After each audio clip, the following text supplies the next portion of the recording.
The idea here is to download a few links directly from Microsoft and then run a few executables silently.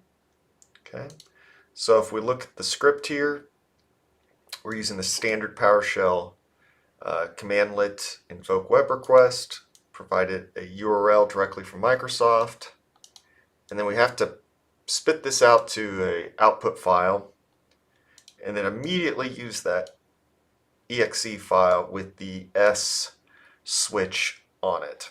Okay, the first one's the hosting bundle, the second one is the Desktop Runtime x64, Desktop Runtime x86. Okay. And you'll notice in Add or Remove Programs, there's no .NET 8 here. Press the play button. Okay, I need to just highlight execution policy.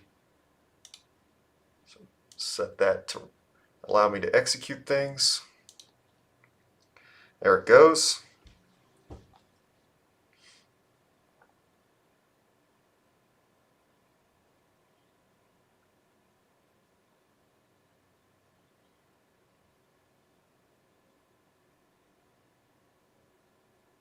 Second thing's installing.